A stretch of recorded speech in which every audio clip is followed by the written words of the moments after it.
Welcome to this afternoon episode of the Progressive Mind Show. My name is Alinko. This is where we build our community by engaging you and I in very pertinent conversations. It is May 1st, beginning the month with this very important conversation. We have been offline the Sunday episodes for some time. We are just resuming it beginning this month, and we promise to keep up with for subsequent Sundays. You are accustomed to, I know most of our audience are accustomed to the Wednesday episodes from 6 to 8, but definitely we have started, we'll have resumed the Sunday version. Now, we want to also encourage our audience that once you come on live, you can just share the feed on Facebook and on YouTube. We're currently on Twitter as well. This show is carried live by my Afro Star radio station. Afro Star Radio is an online Pan-African radio station on the East Coast, and we are also we are working to get more syndications. And so please join us this afternoon as we talk to these beautiful ladies regarding the topic domestic violence and mental health. Now, I must say that we also try to reach out to some resource people to um, ha- discuss the mental health part of this conversation and how it sometimes can be linked to domestic violence. Unfortunately, we couldn't get some resource people, but we will do our best to handle the conversation. I'd like to go straight to our guest this evening, afternoon, evening. Stephanie Love Peterson is the executive director for Connection for Women and Children Abuse. Now, I want to get that. I want to make sure I get it right. Stephanie, I know that it's. I will have you tell us the name of the organization. I know you are the executive director, and I was just literally looking at it, but my screen froze. So, but I get it now. It's Connections for Abused Women and Their Children. Right. AWC. Connections for Abused Women and Their Children. She is the executive director. Stephanie, you're welcome to the show.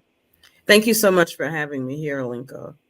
My pleasure. And next to her is Megan Kelleher. Megan, is that the right pronunciation of the name? Is it Kelleher? That's Awesome. correct, yes. Awesome. So Megan is is a domestic abuse survivor. She's here to help share the story and to hopefully help someone heal or get someone out of a bad situation. Megan, you're welcome to the Progressive Mind Show. Welcome. Thank you, Linko. I'm happy My to be here pleasure with once all of you. again. Absolutely. Now I must. So let's begin with Stephanie. You're you live in Chicago, is that correct? I do.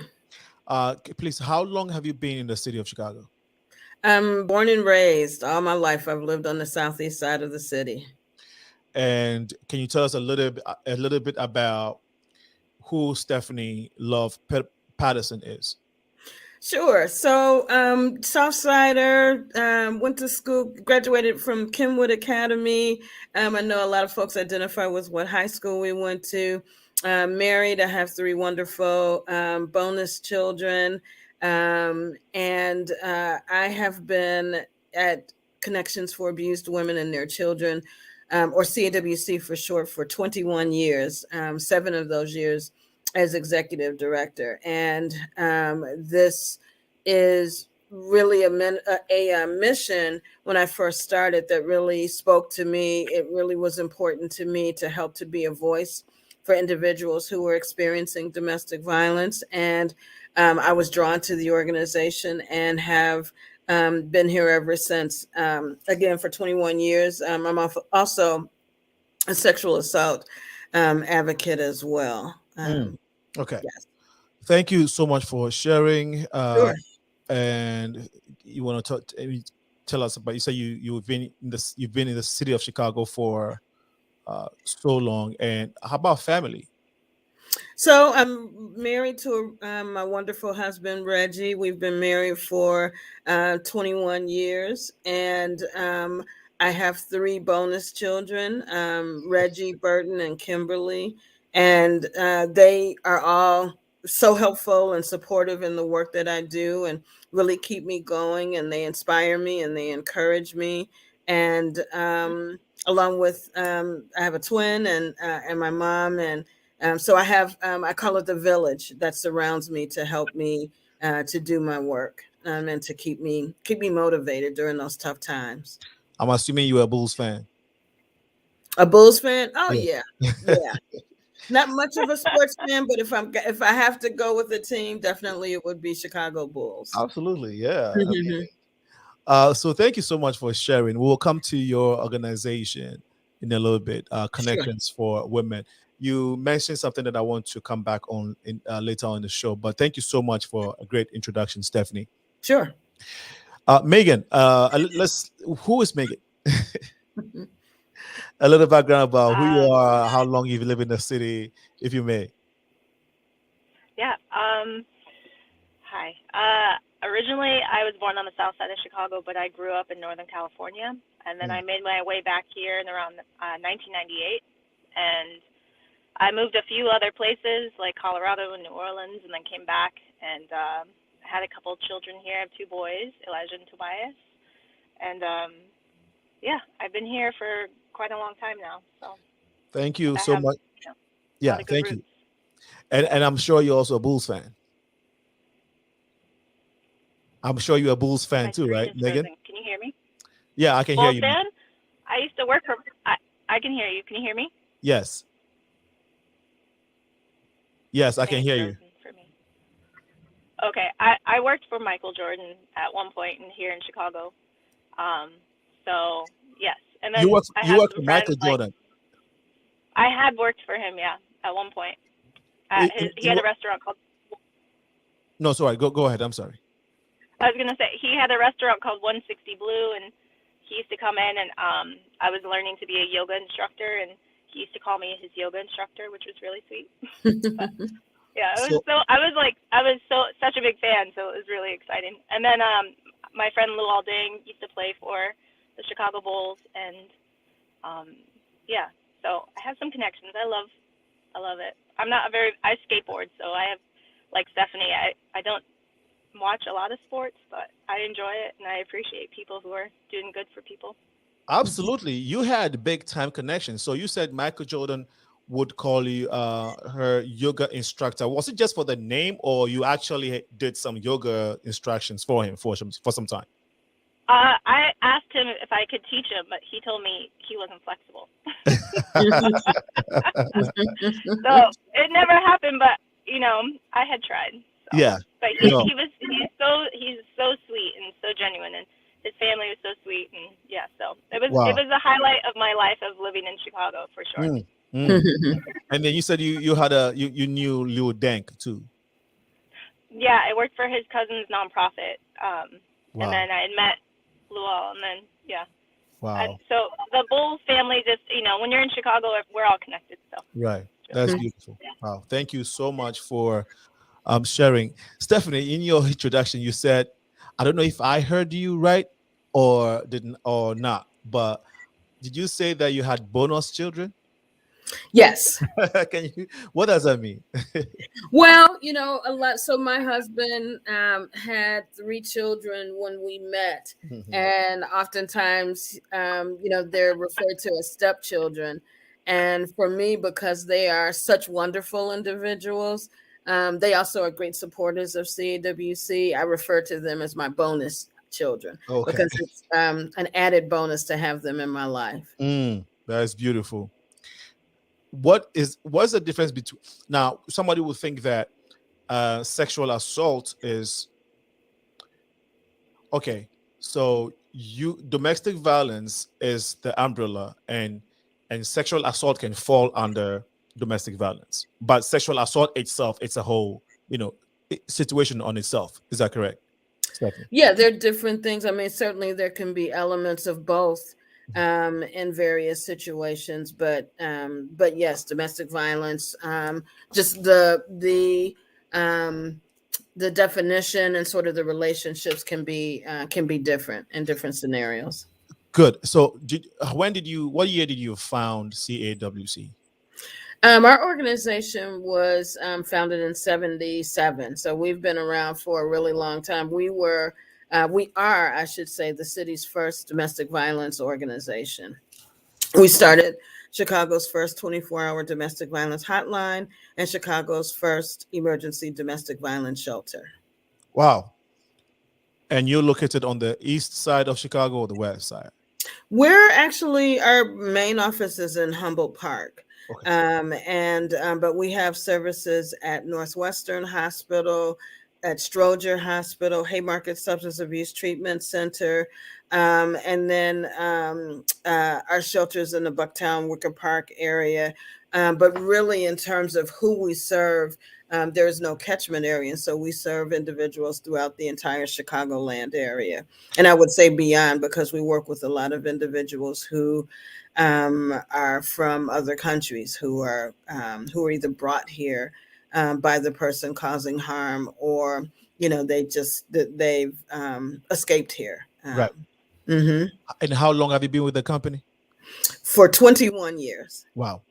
Having served this organization for 21 years, and it being the oldest domestic violence center, you say, right, Mm-hmm. in the Yes. city of Chicago, for you, can you help us understand the trend of domestic violence, at least in the city of Chicago, since you have been? Has it been on the rise or down? And if you have some data you can share with. What I would say about what we know about domestic violence is it's always been prevalent. We know that 1 in 4 women will be impacted by domestic violence. And when we talk about that, that means physical and/or sexual abuse.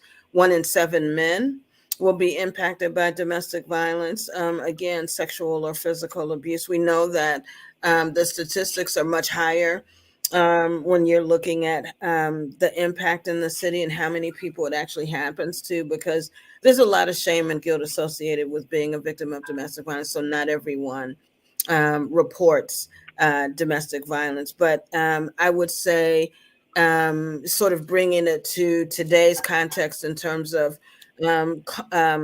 COVID numbers, a lot of times I think there was an assumption by the general public that sometimes that domestic violence would stop because everybody was focusing on staying safe from COVID. But what we saw was an increase in deaths and murders, increase in fact, I think for 2020 or 2021, I should say, there were approximately 68 murders in the state of Illinois. And then there were, in Chicago, and the previous year was 30. We've seen dramatic increases in our calls to hotlines, 19% according to the Illinois Domestic Violence hotline in 2020. So it's something that unfortunately has not stopped just because of the pandemic, but indeed is on the rise. Thank you. And let me ask Megan, when did you, how did you meet Stephanie? I was a part of I called CAWC when I was going through a really bad patch with my partner at the time. I didn't know I was in an abusive relationship. I just knew that I was suffering constantly, and that I didn't understand what was happening to me. And so I had the phone number because I was teaching yoga, and I was trying to give back to a women's shelter to actually teach other women who were in abusive relationships. And I didn't realize that I was in one, but I had the phone numbers so I can go and teach. And then I had called one day, and I gave them a description of what was happening and how I was, I was really afraid to call the police because my abuser was also the child of someone who was also abused. And back in the 70s, women weren't allowed to press charges against their husbands or their partners. And so he had it in my head that if I called the police, it would just get worse if he got, once they left, it would escalate. And so I had called the number, and they told me 100% that my experience that I was living through was me being in a domestic violent relationship, and that if I hadn't, if I don't take the steps, because I was pregnant, 6 months pregnant with my second child, he was the father of both my kids, that both my boys would be just like him and continue the cycle Mm. with their partners. And so that definitely brought a lot of awareness into my situation, and I started working with CAWC in the Humboldt Parks office. So I did individual counseling with them, and I also did group therapy there as well. And then my children, or my oldest son, did art therapy as well. And then I ended up leaving my abuser 12 days after I gave birth. The CAWC helped give me the direction and the steps on how to do it safely, because I had tried to leave 3 times, and each time it just, it didn't turn out the way I wanted, and it kept getting worse, and the abuse was getting worse. And so they gave me the steps to leave, and once I left, I continued therapy. And then I got to a certain level when they said, I have all the resources and kind of the toolbox to take care of my family, because we went through the domestic violence women's shelter, or not women's shelter, the courthouse, and had to get, multiple orders of protection, and had to do a lot. I went through 4.5 years of court, and I had, CAWC, they had advocates come into the courtroom with me, which was really helpful. And by a certain point, they finally said, like, you don't need to continue the therapy if you feel strong enough. And I said yes. And then 10 years later, I, at my anniversary, had mentioned to someone I was at lunch with at a job I was really excited about. I said, that she was with a big company, and she was giving me a lot of praise and kindness. And I thought, it meant so much to me to have someone see something inspiring in me, just as like an individual employee. So I thought, also, I should call CAWC and tell them that I wouldn't be here able to accept a compliment from someone in a field that I really respect if it wasn't for them. And so I left a message, and then I got a phone call back from Stephanie, and our relationship started from there. Yeah. I just wanted to tell them thank you, because my children's life and my life, I'm sorry. It's okay. Yeah. Thank you. Thank you, Megan. Thank you. Okay. And thank you for being strong for yourself. Affected. Yeah. Yeah. So I just. Yeah. No, thank you. I think we're having a little bit of a technical glitch, but Megan, thank you for being even strong. Yeah. And then Stephanie, I feel like, we've done some very honored to be still connected with everyone at CAWC, and like when I got to come in to be a keynote speaker for their March. Okay, so we're having a little bit of a glitch, but hopefully we can get Stephanie, Megan back to the feed. But Stephanie, you want to continue from where she left off, because you've been with her. Yeah, so Megan is just an example of someone who's so courageous and has such strength and such grace. And she's, in her story, she said she called us on her 10th anniversary to say that, 10th anniversary of leaving her partner. It was just amazing to get that call. We don't often get those thank yous. And so when Megan called, I'll never forget it because I was in tears just at the joy of knowing that we got a chance to hear, this amazing story with such an amazing outcome. And it was right before a board meeting, and it was like one of the best board meetings ever to be able to report, to kind of talk about this news. And then, as Megan was saying, we then just got connected, and she was our keynote speaker for our Sounds of Silence. And when I tell you, she was absolutely amazing. She absolutely drove the point home for our guests to help them really understand and to be able to kind of wrap their arms around the issue of domestic violence. She absolutely did that for us. And her 2 beautiful boys flanked her. And that was such a powerful image as well. And so I'm always honored when Megan is available to do things like that and do things like she's doing today. And it's awesome. It's such a powerful thing. And she honors us by sharing her story, because It's not easy to tell. Absolutely. And we really appreciate it.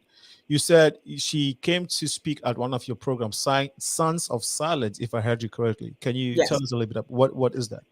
So Sounds of Silence is our organization's largest fundraiser. It's a, black tie gala that we host every year. And obviously it's a fundraiser. And so we're trying to raise money. And I want to say to your listeners that it's going to be on October 21st this year at Morgan Manufacturing. And so we can send you some information you can send out to your listeners of the podcast. And so we have a keynote speaker every year just to talk about, from their perspective, the issue of domestic violence and how important CAWC has been in their lives. And again, Megan knocked it out the park. People are still actually talking about that particular time when she spoke. Thank you. Megan, how long were you married to your ex-spouse now, I suppose? We never got married, thankfully. Okay. He didn't want to marry me, which was the biggest compliment, I guess. Looking back, I'm like, thank God. But we were together for 4.5 years. Okay. But everything happened like right away. So I guess, or like, if you know the history or like the indications of how defined if you're like a red flag for a domestic violent relationship is, they usually get you to either move in with them, like get you pregnant. There's something along the lines of like within 6 months, and that's exactly what happened with us. So it was pretty textbook. Our relationship kind of fell into it. So you did not see him when you were before, whilst you were dating and in the first year of you all being in a relationship, did you see any traits or any indications of him being a potential abuser? I think I picked up on subtleties. I think I just didn't understand what what it could turn into. I remember not liking certain things that he was doing and saying, and how kind of controlling and possessive and sneaky he was with certain things, like that I couldn't understand why he was acting the way he was and doing the things he was doing. But I always thought I was a very strong woman, and I thought that it would never happen to me. I didn't think I was capable of being someone who would allow someone to treat me the way he treated me. And I think it's like a psychological mind game where it just builds and builds, and then before you know it, you don't know which way is up. And that's kind of what my situation was. So wow. And so if I may ask, so you experienced domestic violence from him even before the first child came? There was definitely a lot of signs that were showing it, and I'm trying to remember if it was like, I feel like, he had originally moved me to Colorado to isolate me and wanted me to change my phone number, and he disconnected me. This was back in the early 2000s, so we didn't have iPhones, we didn't have connections like we do now. But he told me he was trying to help me to be closer to my family in California, but he just isolated me. And after, my midwives had met him, and they even said, if I didn't understand it at the time, but they said that if I decided to leave him, that, regardless, I would still get my child. And I didn't understand, but they saw that I was in an abusive relationship. And my neighbors had called me later, and they said, we wanted to always ask, like, was he abusive to you? And I asked why, and they said that they always thought he was. And then I finally told them yes, because it's embarrassing. Right. Especially when you don't know I don't know. It's a hard experience to go through.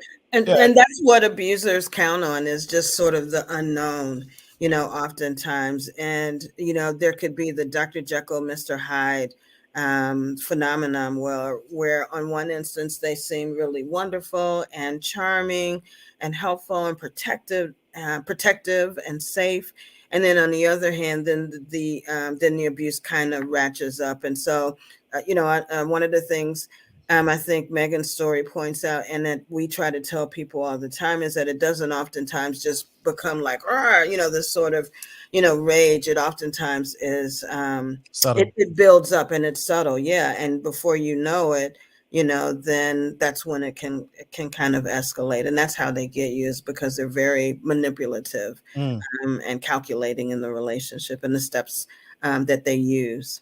Yeah, thank you so much for sharing, Megan. I wanted to get you a follow-up question before Stephanie made that very important point, which is, so during the first child or before the first child, there were indications of him being abusive. So after the first child, and I'm assuming that he continued these traits.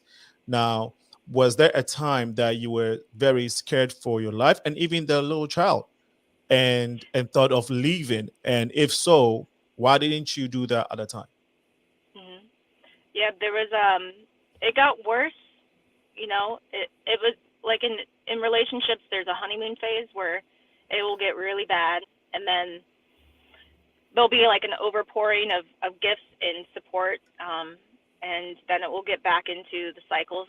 So it's like a manipulative mind game, right? And then it got to a point where I had tried to leave with my son a couple times, but my family didn't understand the extent of what was happening, and I didn't want to physically tell them details of things that were happening. So I just said I needed help, and no one was there to help me. And my mom actually opened the door and let him back in and told me I had to go with him. And it got to a point where I was pregnant with my second son, because we had tried to go to counseling because it was getting really bad. It got to the point where I snuck a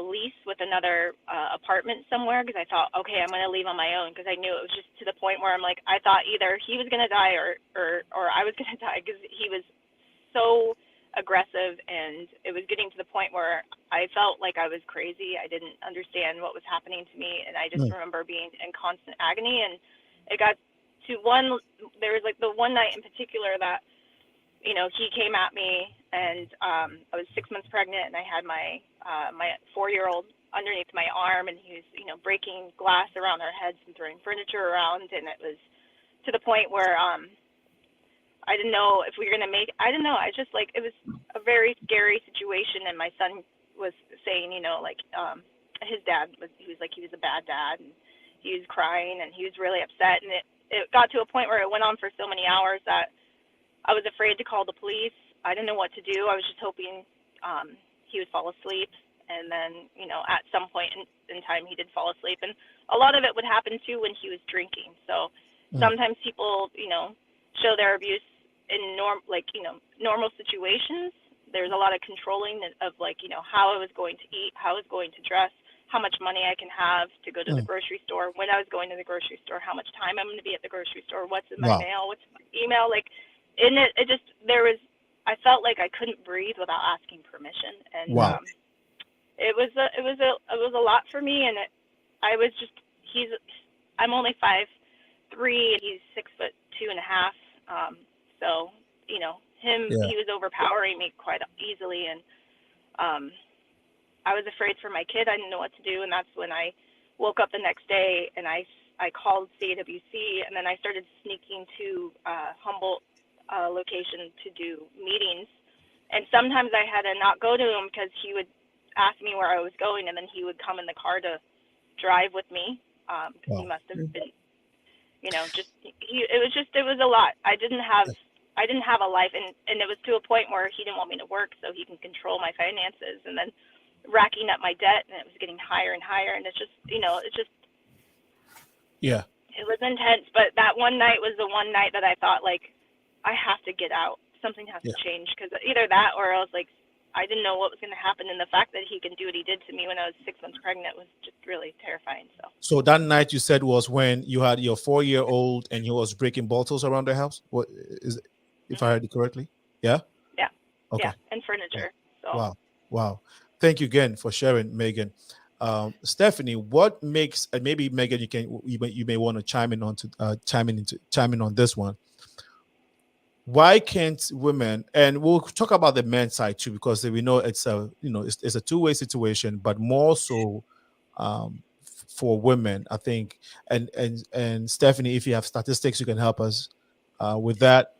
But we all know that domestic violence is meted out to women. Well, women suffer domestic violence more than men, right? Mm-hmm. Okay, why don't women just pack up and say, it's too much for me. I'm going to just drive to my mom's house or my parents' house or my friend's house and just escape out of this and not ever have to come back to this man again.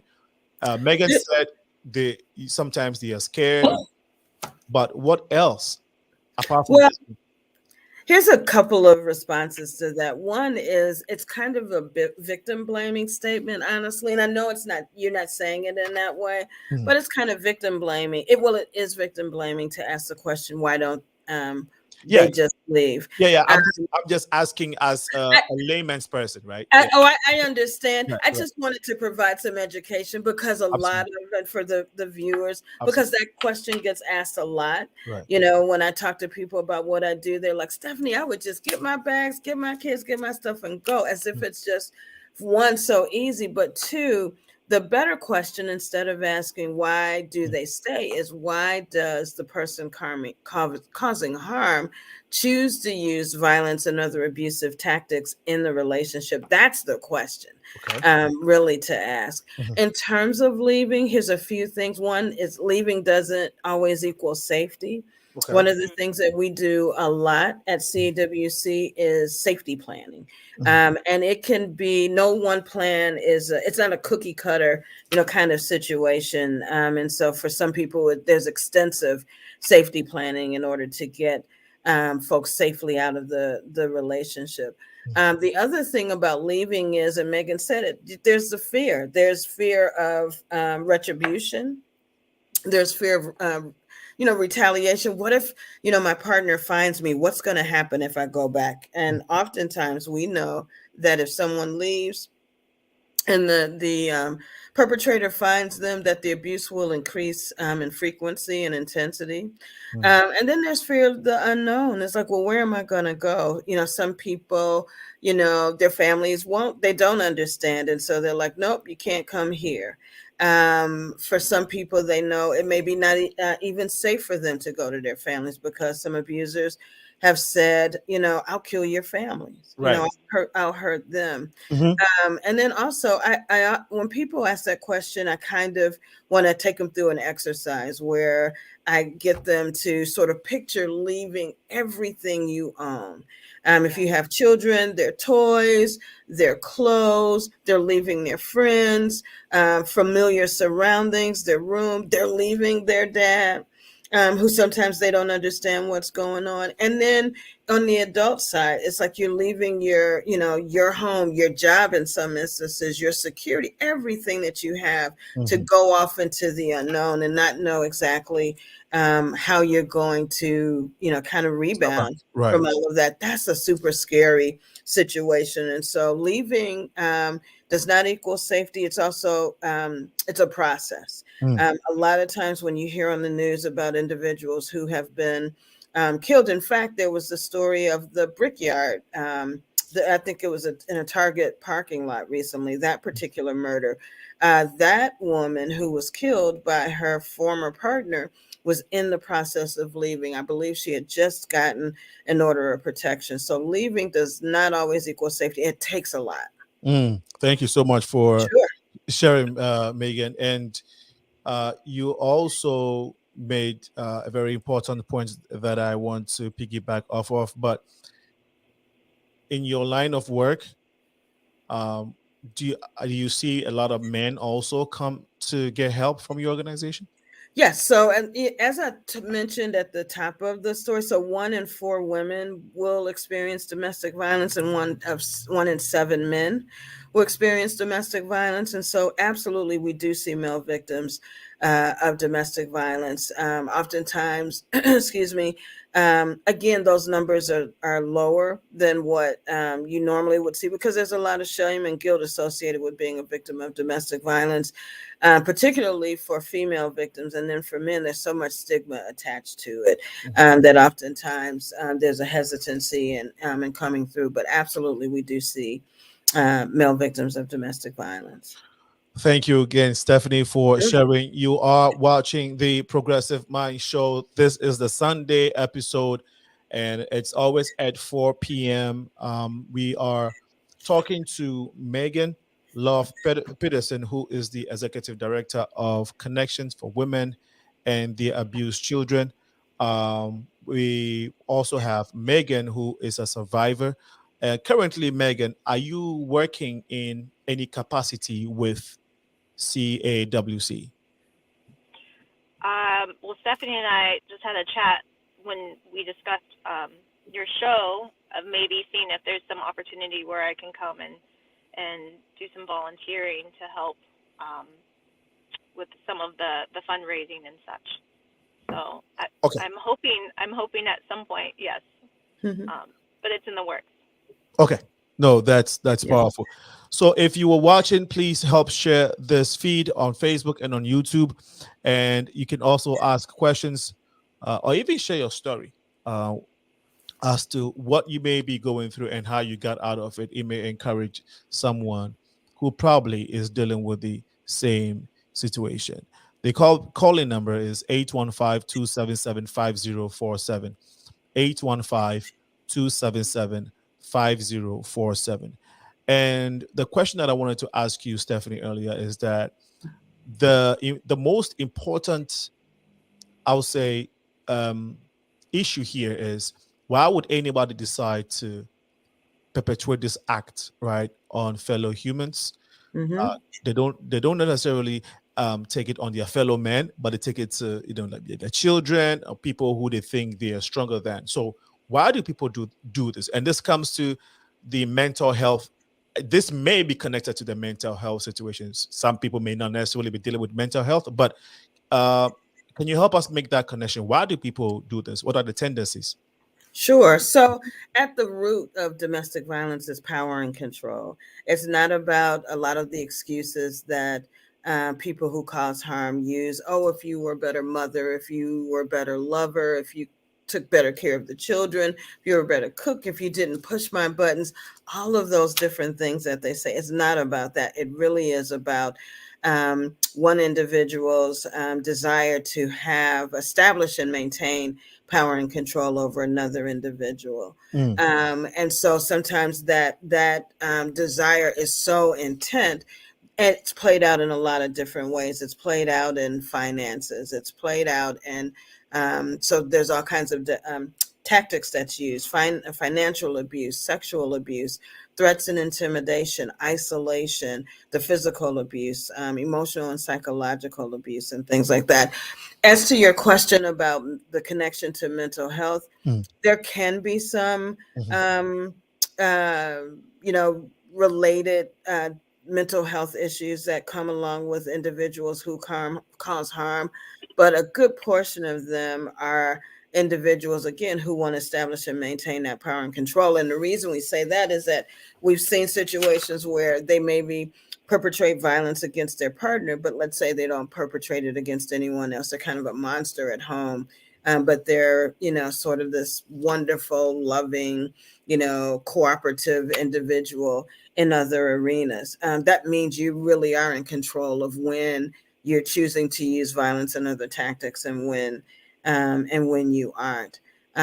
Even like where an individual chooses to abuse their partner, when we're talking about physical abuse, that you sometimes people who cause harm want their bruises to show, so they intentionally go after the face, so that folks won't go, their victims won't go to look for a job or to family reunions and things like that. And then some individuals may choose to harm their victims in places that are covered up by clothing, rather, like the abdomen, back, or thighs, so that nobody will know that this is what they're doing. Again, that's very calculated, very controlling, very, very deliberate attempts to use that violence. We do know, I will say, we work with an organization called Center for Advancing Domestic Peace, and they work with individuals who cause harm. And we do know that there is a segment of the population who choose violence because they themselves have been harmed. Hurt people hurt people, Right. is a phrase that's used a lot. And so one of the things that's important about breaking the silence and I'm sorry, breaking the cycle is so that won't continue to happen. Because if you take someone, in a household and they're very young and they grow up and they see abusive relationships and behavior going on, and there's little or no intervention, they can indeed grow up and think that this is, acceptable behavior. This is how I negotiate matters in my own relationship. And there the cycle begins again and again. Wow. Thank you so much again, Sure. Stephanie. Do you have mental health specialist experts, psychiatrists that work within your organization? Not within the organization, but we partner with a lot of organizations who do work in the mental health field. There's some individuals who could benefit from both domestic violence counseling and other types of counseling, and so CAWC has a lot of partnerships, and we work with those individuals, the organizations, I should say. Thank you. Sure. Thank you so much for sharing. Mm-hmm. Megan, when you finally decided to make a bold step, you said it was that night for you. Now, after you had made a call to CAWC, was there any point in time whilst you were transitioning from leaving your abuser, was there any point in time where you felt like, maybe I should go and give him one more try or one more chance? I had hoped that he would change, and I was praying like every day that he was going to change as soon as my son was born. And I kept thinking, if he can't be kind to me now with our second child on the way, maybe he'll have an epiphany and wake up and change. I was really hopeful the whole entire time that something would click. And a lot of it, like Stephanie has said, like I thought was my fault. Everything I would do, like if the floor would creak when I stepped or I turned the lights on, that would, make him go into a rage. And so I never knew what to do and how to please him. And I was hoping each day that it was going to work and that something would happen. And then finally, when I gave birth, my midwife was going to call the police because he willfully deprived me of food and decided not to take care of me. And he laid newspapers on the floor for me to crawl while I was bleeding to the bathroom to care for myself after giving birth for 4 days. And that was when I finally realized, like, there's no turning back. He's just incapable of caring for me or my children. So. Wow. Again, Megan, you are a strong woman to be able to tell these stories now. She's helping. Oh, I'm sorry. No, go ahead. I was just going to say, and Megan, by telling the stories, yes, she is an amazingly courageous, strong, beautiful woman to honor us with her stories. But she's also done a couple of other things that she's hoping to break the cycle within her family with her two boys. And having them kind of hear the story. And again, they were flanked, each one on each side of her, as she was telling her story, helps to send a different narrative about what a healthy relationship looks like versus an unhealthy relationship. And every time she tells her story, like, I'm sure there's listeners who are going through abusive relationships now that are hearing today and wondering, how on earth can I get out of this relationship? And by listening to this powerful story that she's sharing, that Megan is sharing today, she's helped a lot of people already. Yeah, absolutely. Thank you again. I have a video that I wanted to play. It's been on social media for some time.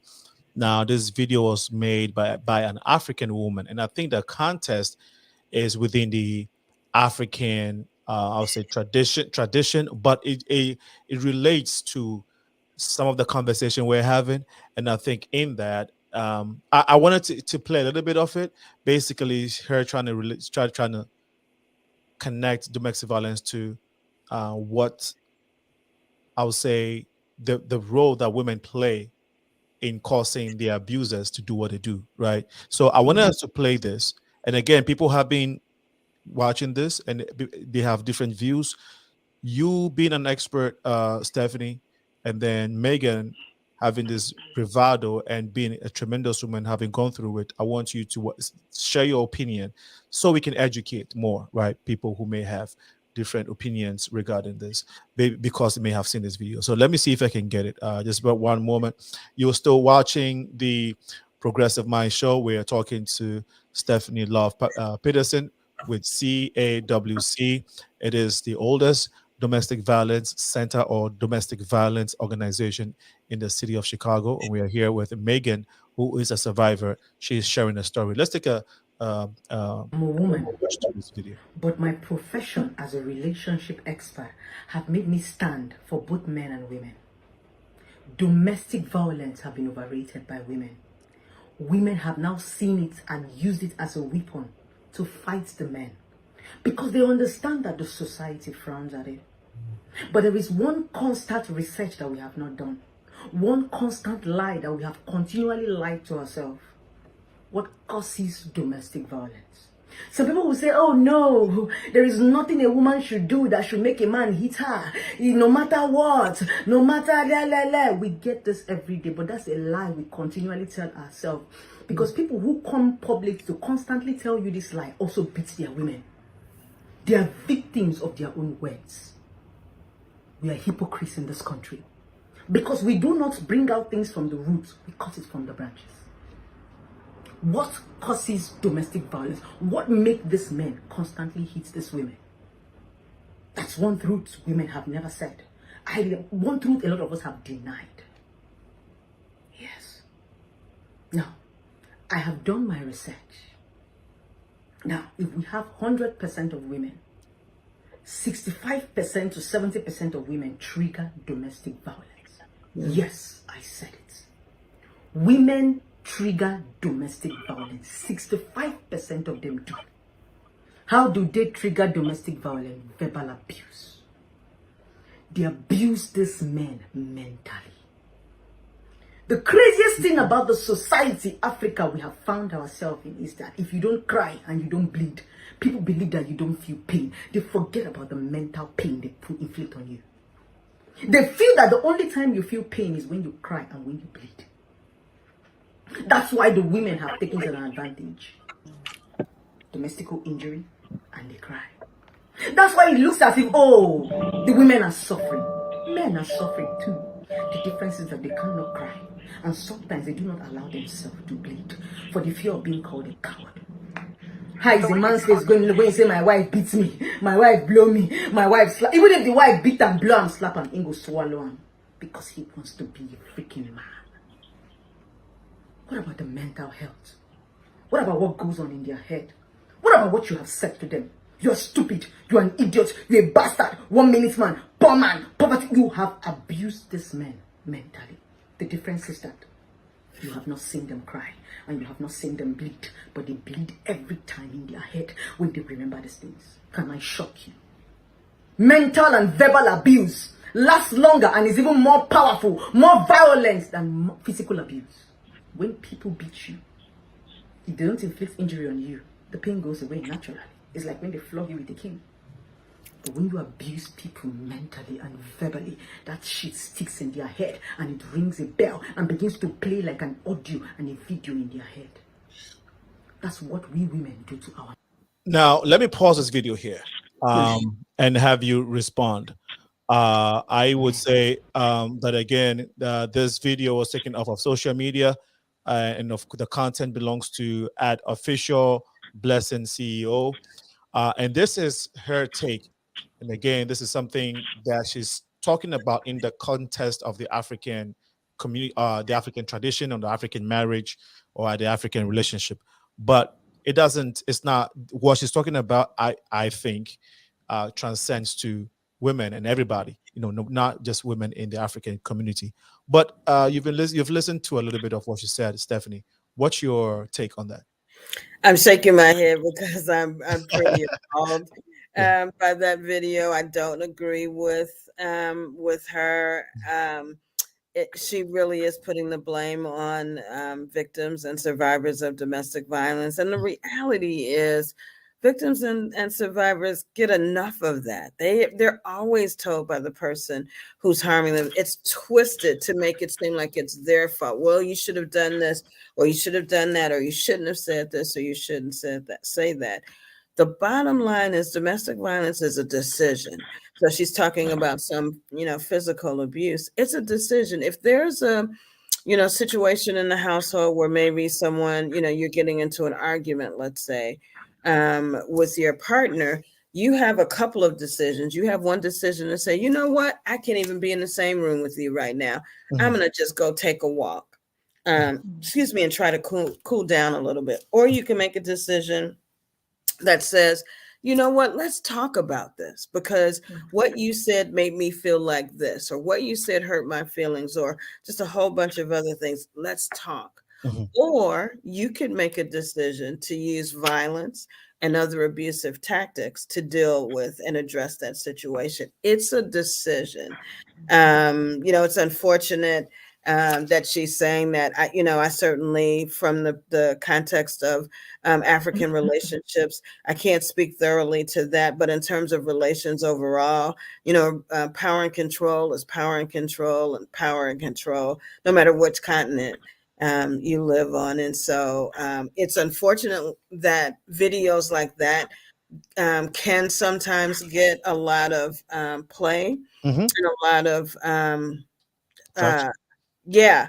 just a lot of touch, and reach out there, and people think, yeah, this is really it. And so the video was pretty appalling to me, and pretty unfortunate and scary that people will actually listen to her and think that she's right. And that's why it's important for folks to do their research. And that's why it's important if for anyone that's listening right now, and I'm going to give our hotline that may be a victim of domestic violence, or who knows someone who's a victim, they can call CAWC's hotline at 1-773-278-4566. I'll say it again, 773-278-4566. And they can also go to CAWC.org to our website to actually learn about what domestic violence is. It's nothing about what that young woman was saying. Okay.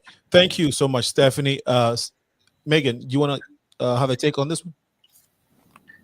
I think what everything that Stephanie said was accurate. I think the same, that you can't blame the person for creating the other person's reaction, because like she said, you have a choice. You can, de-escalate your situation. I understand what the woman was saying about like the mental health and how women can also perpetuate abuse as well, because it sounds like two people are kind of abusing each other, but if someone's using it as an excuse for why they were physically harming someone, I think that there are other, like if you think about a corporate environment, a boss doesn't come into your cubicle and come and beat you up because they didn't like what you said, Right.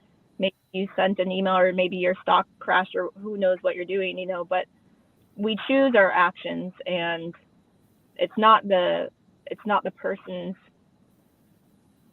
who's being abused. They're not the reason why. Right. Okay. No, thank you for. But I also know the history. A lot of it too comes from war. It comes from slavery. It comes from oppression, and all of this has been cyclical, and it has started in many years back, and then it has just been moved forward, and the cycle continues throughout all of these relationships, because no one decided to make a stop and to educate their family or take the leave. And CAWC has been able to be that for so many families, to say like, no, you can end this cycle. You don't need to perpetuate it. It doesn't have to keep coming through all this lineage. It can stop now, and you can create a new tomorrow, and Yeah. Thank you again. There were was it a month, maybe 3 weeks ago, I've had two stories that are very personal to me, in that the people that share the stories are friends of mine. One is my friend and his wife. So my friend lost his stepson to, I don't know if I can call it a domestic violence, but the reason his stepson took his own life was that, and this is about he's about 21 to 23 years, has a good job, was working in downtown with Apple. The story is probably out there. I mean, the story is out there. I mean, I think he made the news. But my point is, he shared his picture and his picture with me and said, "My son, I just lost my stepson because he uh, he and his girlfriend got into an argument, and I guess I don't know if he didn't like what his girlfriend said to him, but they got into an argument. He went home and hung himself. Um, that is one. The other story is a friend of mine who was a friend to this young lady who got murdered by his own brother in Evanston. I don't know if you guys heard the story. It happened in Evanston. His brother murdered him, stabbed her to his brother. Her brother stabbed her to death over an argument um, on a house chore. It was just, according to the story, they had an argument regarding house chore. His younger brother, I mean her younger brother, got onto a knife and stabbed her to death. Now, if you connect it to what this woman is saying, could it be something that was said that made the man, go crazy? Or could they already be suffering from mental health and something was said that triggered it? And could you also say that it's not because a woman said it. Anybody could have said that and it would have triggered whatever happened to the person who committed the crime, which is the lady's younger brother, or in this case, the guy who committed suicide. So I just wanted to bring it to perspective. And Stephanie, if you want to chime in on this. Yeah, without knowing all the details of the situation behind the individuals, it's hard to say whether or not there were, indeed mental health issues or not. But again, I may sound like a broken record, but domestic violence is about power and control, and it's a decision. It's a decision. We all are faced with decisions on how to respond in a situation. Megan's example was, a great one, just in terms of like when you're at work, sometimes our bosses or maybe colleagues may say something we don't like, or we get passed over for that raise. Do we jump up and stab them? Do we say horrible things to them? Or do we take another, road and say, can I talk to you about this? Or, or something like that, or leave, or make a decision to leave. It really is about that. And I think the important message that I'd like to get across, is for those who are causing harm is they have to have accountability.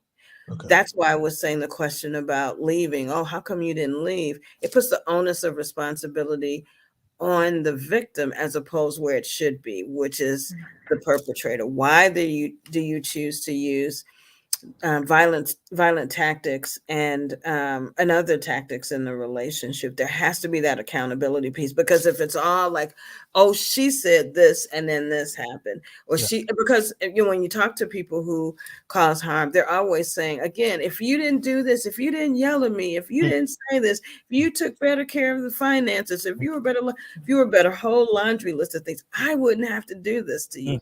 You make me do this to you. It's common thread oftentimes that we hear from the individuals that we work with, which means that they're not taking any responsibility or accountability. So if we really want to eradicate the issue of domestic violence in our society, we have to start looking at it through a different lens, and accountability has to be way up there for the person causing harm.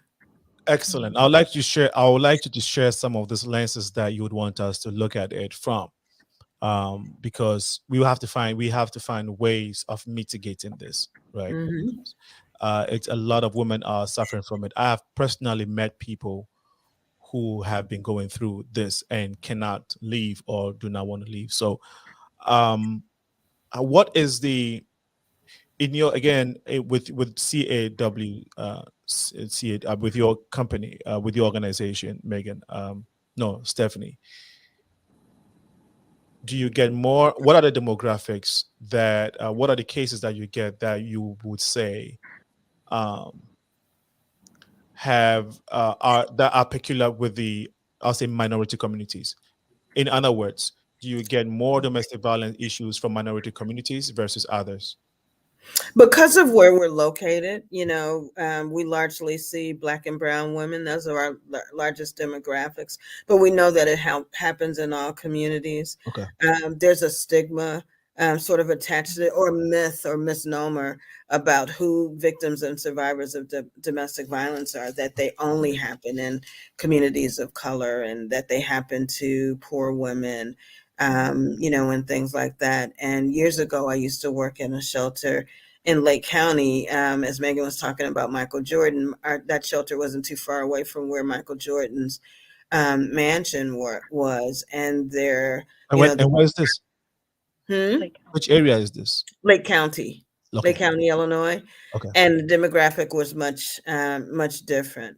But domestic violence happens across all socioeconomic groups, all racial and ethnic backgrounds, educational levels, religious beliefs, you name it, it happens across the board. Okay. Thanks for clarifying that, because there is a myth, right? There is that perception that it mainly is within the poorer communities. Yeah, not at all. And there's more statistics and data captured in those communities, because a lot of times people are always gathering that information to be able to help them. Where if there's a demographic where there is more resources that the person has, they can go to a private therapist or counselor or something like that, and you're not going to really have those statistics incorporated into the mix. Brilliant. Megan made a point earlier regarding to slavery probably being one of the, maybe could be the, I think her point was that slavery could be one of the reasons why we see these things. I don't know if, Megan, that was your point. But no, I think, but like for me, working with CAWC and going through a lot of the program and learning the history of what happened with like where it originates from is violence, and back when people were coming to the United States, there was a ton of violence against a lot of people, and so that's where it originated from, and then that just gets thrown into these cycles of lineages, and that will come all the way through, and it comes from war, and it comes from like a number of different resources, but sometimes those are the situations that no one learned any other way to work through a complicated situation, and it just has perpetuated from the beginning of time. Okay. All right. I think, great point. Stephanie, would like to touch on that? Well, I think there's definitely a lot of truth in what Megan just said, and just in terms of sort of the violence that's perpetrated throughout the years and throughout our history. I would only add on that in terms of looking at women, how women are viewed in this country, well, throughout the world, really is a big contributing factor as well. In one of our 40-hour domestic violence trainings, where we do like basic sort of introduction to domestic violence, we have several quotes about women and things that have been stated about women and how they're viewed in our society, which is property, very much likened to slavery, as Megan said. They're viewed as not real citizens, and that their partners, oftentimes male partners, can do and say whatever they want to do with them, and it's okay. That's a very powerful point, and thank you for sharing. Let's find out. Let's learn from you. Go ahead, Megan. I'm trying to think what my a lot of women too that are like coming from other countries and don't speak the language and don't have the resources. The control all comes from the person who's bringing them in places, and I don't know. I feel like there's a lot of unfortunate situations throughout, like the 70s. Women weren't really able to live a life of their own, and were 100%. Well, all I know is for the United States, women weren't allowed to have their own bank accounts or their own credit cards, and they didn't have their ability to have their own freedom. And so women at that point back in the day too were really dependent upon their husbands or their partners for life. So there was a lot of situation where they couldn't just go and do what they wanted to do and live on their own, Mm, mm. And now that, things have changed, but I still feel like there's still situations where women lack the ability to leave. And You have left and have gained a lot of knowledge, experience. What's the way forward? How do we mitigate this? I'll hear from you first, Stephanie. Well, I mean, it's different for every individual. There's no cookie cutter Mhm. case. How do we mitigate this? I think by providing domestic violence education. I think for your listeners, educating themselves on what domestic violence is, the dynamics of domestic violence, resources. Also by creating a narrative of understanding where oftentimes there's a statistic that says victims will leave between 7 and 8 times before they actually stay away. Now, it doesn't always play out in that case in every situation, but oftentimes it does. And individuals go back for a number of reasons because sometimes the person causing harm can be very convincing. And again, you want your relationships to work out and you want there to be change. And so I think how to help mitigate this is for family members and friends who may be listening right now to be understanding that, yes, today I might leave this relationship and then tomorrow I might think about going back, or I may even go back and then I leave again, and just sort of keeping the door open for them to come back, because it's really, again, it's a tough decision to leave. I think there needs to be additional resources. Organizations like CAWC need additional funding to be able to do the work that we do. And I think also just increased laws and just understanding around and enforcement of those laws. All of those things work in concert in order to help mitigate the issue of domestic violence. Awesome. How about you, Megan? What ways do you think we can, as a society, try to work on in mitigating domestic violence as I a think survivor? I think believing women first, or believing a person who's abused, I think that's most important, and not blaming them, because I think a lot of people will get angry. I mean, I had family members say lots of negative things about my situation and say, why would you have a second child with this person? But, people forget that you love the person you're with.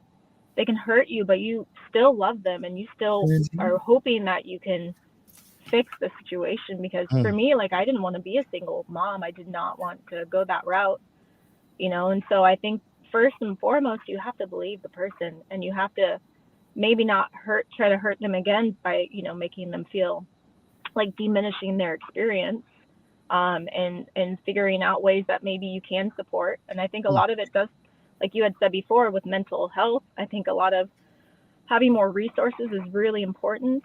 Therapy helped myself get into a situation where I understood that I had strength and that I had the permission to leave my situation. Because from my perspective, I didn't have the permission to leave, because I thought that I had a child with this person and I have to stay there because this is just what, we're supposed to do. And I think a lot of it too is just like, teaching people how to have different alternatives to what their nervous system is, what their triggers are.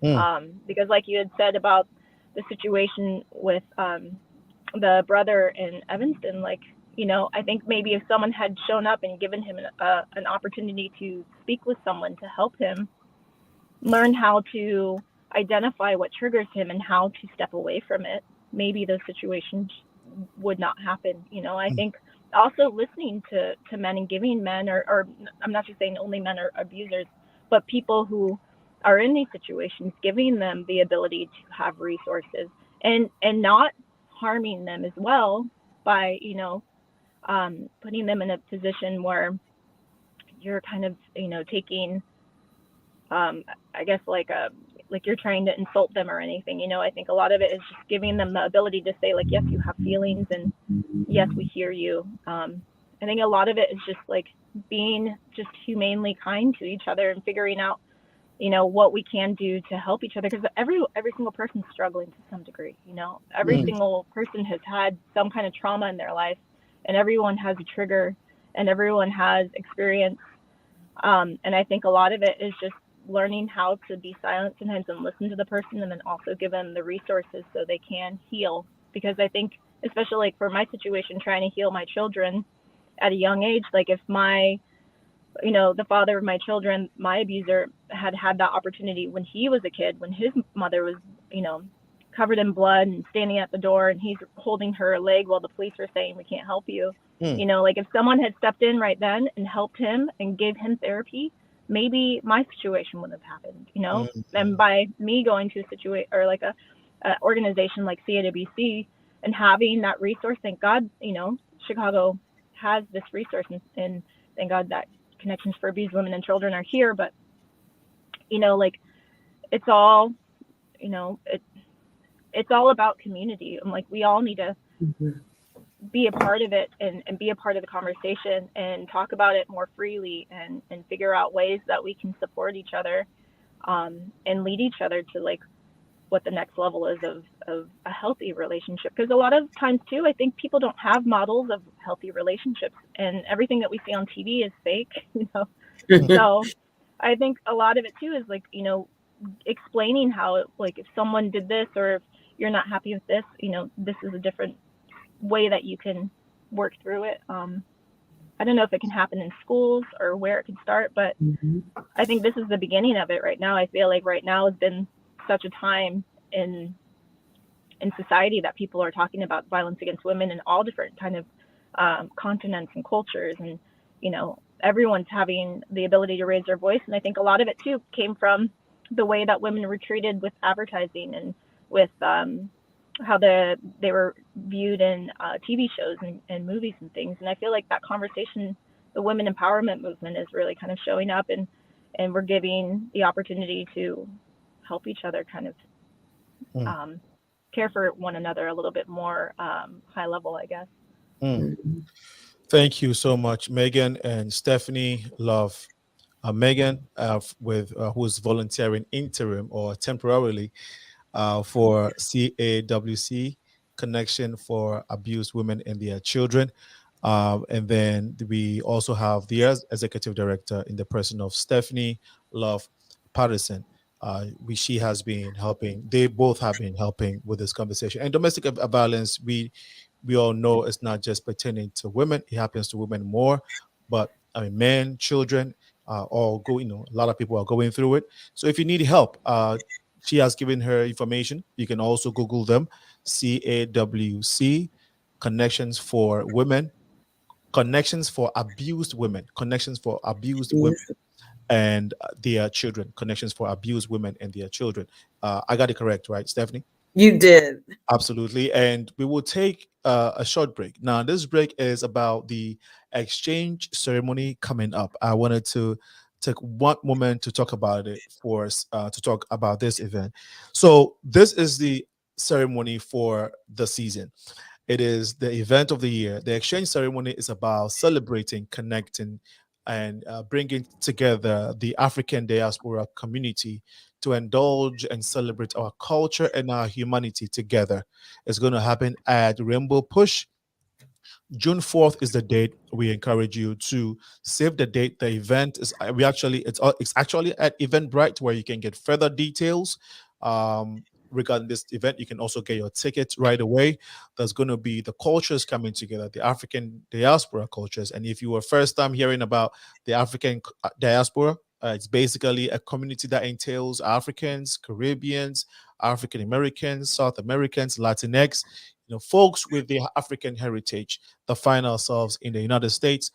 We want to come together, especially the African diaspora in the Chicagoland. So make a date on June 4th. It's a Saturday, and we encourage you to visit our website, The Progressive Mind Show, theexchangeceremony.com, and also Eventbrite for more details. Do get your tickets right now. Rhyme Fest is one of our MCs. I say MC, but one of our hosts. We also have Ugochi as our host, and have another powerful guy, AC Green, as a host for this event. So we have Rhymefest, AC Green, and Ugochi. All will be our hosts for this wonderful event. We are also going to be coronating Reverend Jesse Jackson as an African chief. Very, very beautiful ceremony. In addition to that, he'll be receiving a Lifetime Legacy Award. And so we are excited that the Progressive Mind Show is collaborating with the Rainbow Push to bring you this event. So stay tuned and get more information on our website and social media.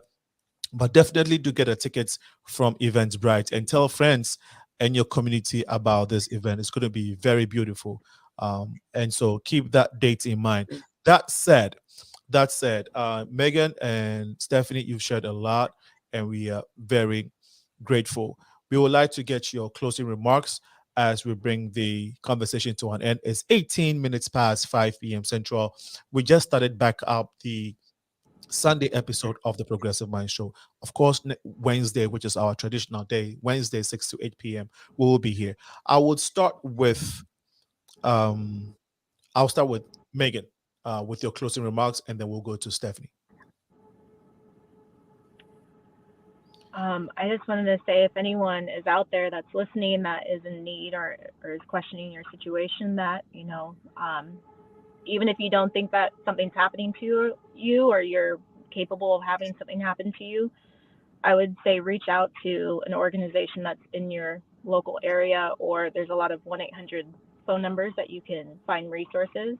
There's a lot of opportunity to find support and to find a way out. And even if you don't have community to support you, there are organizations like Connections for Abused Women and Children who are here to support you, and they can do it in a way that won't compromise your situation right now. And so, yeah, I think it's worth reaching out. And I wanted to say, Alinko, thank you so much for having us and for everything that you're doing. And I feel very honored to be here.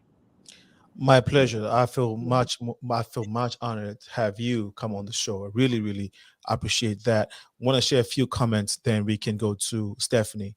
Thank you for sharing your story. This is from Colin Montgomery. Tim says, we are very brave to tell her story. Thank you, Tim, for your comment. Rebecca says the reason why women mostly is that they fear they might not get help when you have kids. And I think that's what she's trying to say. They fear that when they leave, they might not get help. And I think it's just going straight to the point that Megan made earlier. Now, that just triggers this question. I know you've given your last words, but it triggered this question, and it's very important that I ask you: do survivors relive their horrible past stories? And are you personally going through that, Megan? Yeah, I mean, I've been through a lot of therapy, and I do a lot of therapy weekly. I have a lot of issues, and I have a lot of PTSD, and I have a lot of triggers, and I have things that are hard for me to work through. And for me, I still relive a lot of it, and I carry it with me, sadly. But I feel like each year there's a new opportunity to find strength, and I think each time I share my story, it's not necessarily re-traumatizing me, but it definitely is hard to talk about and to think about. A lot of times it's easy just to shut down the memories and try to just see what's in front of you, and going back in time and experiencing it again is somewhat traumatic. But for the most part, I think for my situation, I always think, something happened for a reason, and my reason is to tell my story. And my story, I know, has helped a lot of women, even in my own circle. I've had people come up to me and go to CAWC for help because I shared my experience. And so for each person, I think it's different. But for the most part, I think it's like, when you have trauma in your life, we do carry it with us. It's within our hearts, it's within our DNA, it's within our our bodies. And I think that even if you can't physically think of it, you feel it. You can still feel it in your body. Like I'm like shaking. I still have a visceral reaction to going back and talking about it. But Are you able to sleep at night? Now I am. I wasn't for many years. Okay. So okay. I had a lot of issues. I think a lot of it is the fear of, is this person going to show up at my house? The fear is a lot of flashbacks of waking up to someone coming at you. And it took a lot. I think it's just PTSD. If you think about anyone who has post-traumatic stress syndrome, it takes a lot of reconditioning of the mind to help fix whatever it is, you know, you're going through. But I definitely had a lot of work I put in to try to help my situation, and it only recently has been working because in CWC they give you the 10 commandments. And Stephanie, you could probably recite them more than I can, but I have them on my fridge for I think 10 years, and every day I would go to the fridge and I would say it over and over to myself. You know, I have permission to be safe. And I would say I'm safe. And so a lot of it is mantra, like, you know, repeating the same thing over and over again. And I think once you do it and say it so much, you kind of absorb it. And so for me now, it's been 14 years since I left, and I'm still triggered by many things, but I still have my mental note of like how to get myself through it. And are you a spiritual person, Megan? Yeah. And do you sometimes use God or religion in your healing process? Yeah. Okay. And is that working for you? Okay, thank you. Last question. Yeah. Thanks for sharing. Last question. Are you afraid to love again?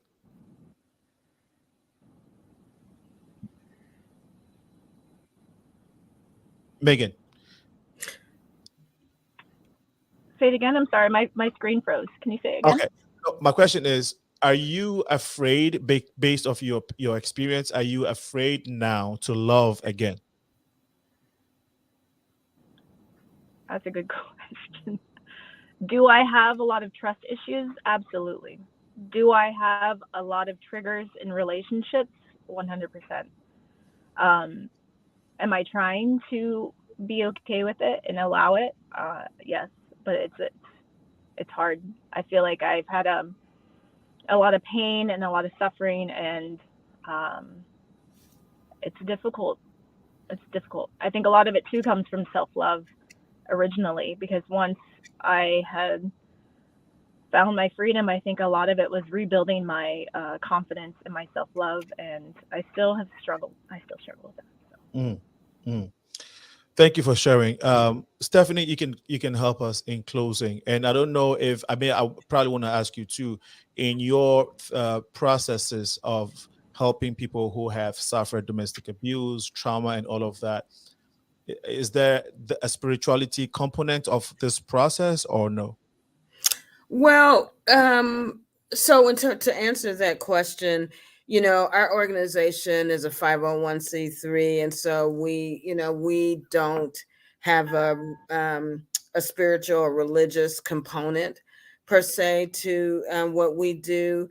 If someone talks about that in the context of their relationship, we absolutely can have a conversation with them about, because sometimes people will quite honestly use religion as a tactic in abuse, or religion to keep them in, to say things like, well, we were married before God, and if you leave, that's breaking your commandment with God. And so we can then go and talk to them and say, well, actually, the fact that you were abusive towards this individual, that's where the breaking the commandments is. Right.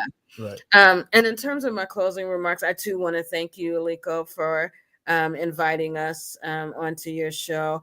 And I want to I cannot say enough how proud I am of Megan, how honored I am that she's sharing her story and that she's on this platform with me. It just really, just speaks volumes about who she is, and being able to be, to share her story. It's difficult. Again, it's I think people don't realize how difficult it is to share your story for so many reasons.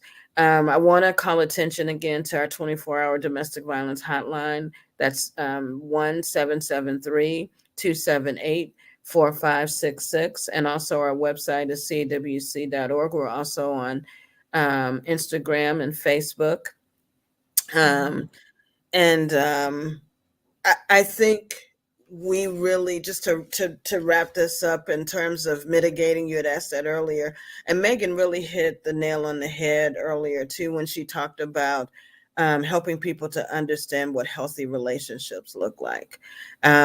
We still aren't doing the best job of helping people to understand what unhealthy relationships look like, but we're doing a horrible job as a society on explaining what healthy relationships look like. I have countless stories of young women in particular who just really have no idea of what that really means. And so when Megan said that, I just thought that's spot on, because in addition to so many other things, we really have to educate people on what that looks like, because people do want to get in other relationships. Just because you were in one abusive relationship doesn't mean that that's the end all and for people. And so how do you then move to another relationship that's healthy, when in some instances people don't quite know what that is? And I think the other thing